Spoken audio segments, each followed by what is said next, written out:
All right, guys, today we got for you a 2021 GMC Sierra 1500. Now, this is a theft recovery. Now, what the truck is doing, I'm kind of very suspect. If I have a lot of doubts that the truck was actually stolen, but I don't know. This truck was purchased from auction, and what's observed is that under the driver's steering wheel, they ripped out two antenna cables to the communication module, and they also ripped out one of the connectors for the CAN gateway, which is very important. So we're going to go ahead and try to manually put that connector in for the CAN gateway and see if we can communicate. Also, when you press the start button, nothing happens. It kind of flashes the cluster a little bit, but it does not ever try to detect the key. You cannot program, you can't communicate with any modules or anything. You cannot read the VIN number, anything. We couldn't communicate to even read the VIN with the G3 because we want to try to make a key for this as well. This cluster won't even come on, respond to anything. Now we got the gateway plugged back in down there, with the ripped out cables. Now let's see if I press the start button, if we get any kind of communication, restore anything. I heard some clicking and this came on. That's kind of a good sign. Let's see if I can read the VIN. Hit read VIN.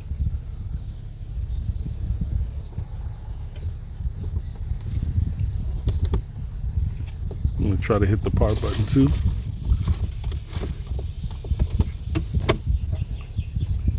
Okay, to show you up under, right here, as we can see, if you notice these antenna cables, they cut them or break them because these are where they suspect GPS tracking and whatnot could be related to, so they pull these antennas out. Okay, here's where our gateway module is, and we've got it connected right here, as you can see. So the BCM appears to be plugged in all the way. Let's see if you can see that. If I can get it in the picture. Okay, so that's the BCM. I think I heard something when I moved these cables. Something clicked. Let me play with this a little bit. All right, guys. So when we were inspecting everything, we noticed that this is the connector for the gateway, the gray connector, and this is how it looked in the car. The other piece of the connector was stuck inside of the gateway. I'm going to show that to you here in a second. Basically, there's debris inside of the connector. I cleared it out already, so you can't barely see it. Some plastic debris from when they ripped it. So what I'm going to go ahead and do is actually, okay, it was very cumbersome to work under the dash, and to be able to pull off the panel to get to the dash, you need to drop the whole radio, everything. Is very stupid, the design. So we decided it was easier to cut the wire, work with it outside of the vehicle, repair it properly, put everything back so that we have connection. I'm able to test every pin one by one from the inside of the gateway, because I disassembled it, to the end of the connector to make sure we're getting full connection. All right, we reconnected it. I tested everything, so let's see if there's anything different. The start button. Nothing. Same thing. Let me try this. Controls. What does it say? Start the vehicle. So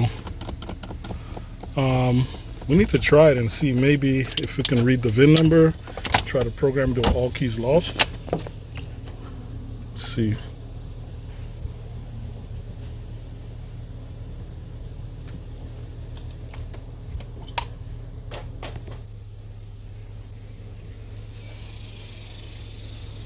And reading failed. Let me input it manually. Let me see what it says.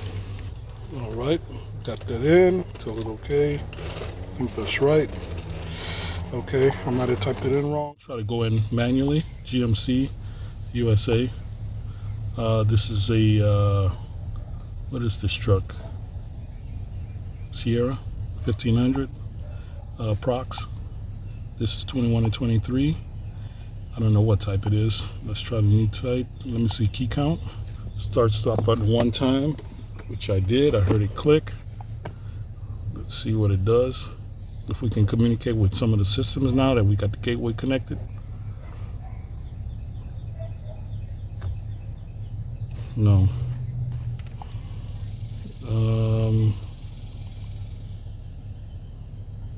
me try program keys. Tell it okay.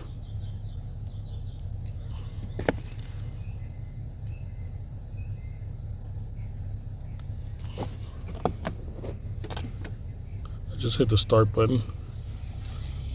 I want to see if it'll somewhat communicate with it or tell us anything. No. Let me go to the old type. Okay. Key count. I'm gonna hit the start button. I don't know if you can hear the relay clicking for the cluster.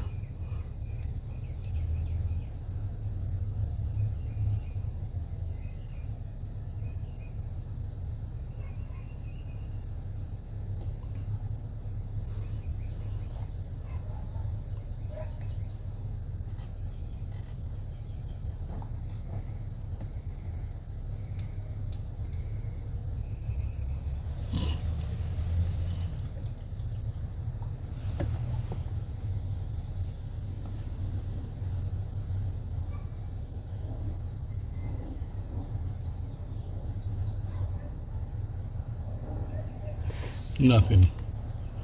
So I need to do some more checking here then, because there's going to be something else that's damaged or unplugged or something of that nature that we got to find, and it's probably going to be under here. I think it sounded like I saw something happening when I touched these connectors at the BCM, so I'm going to start over here. All right, pulling out the second connector on the BCM brought the cluster up. Let me show you that connector. The blue connector, as you can see right there, is halfway out. So what I'm going to have to do is to pull the diagram on this BCM. I'm not sure if we're viewing a problem that has to do with a bad BCM or something else disconnected or broken during theft, but I still am not able to view the key count, so I need to pull a wiring diagram on this BCM and see how everything is connected up to it. And I will probably most likely going to have to check communication to all the modules at the gateway right here. I'm going to have to check from the wiring going back through each leg and make sure everything is up and there's not any kind of offending module that could be bringing down the network. So we're going to need to check CAN bus levels and all of that. So that's going to be coming up. I think I might end this one here and do a part 2 on it. I'm not sure.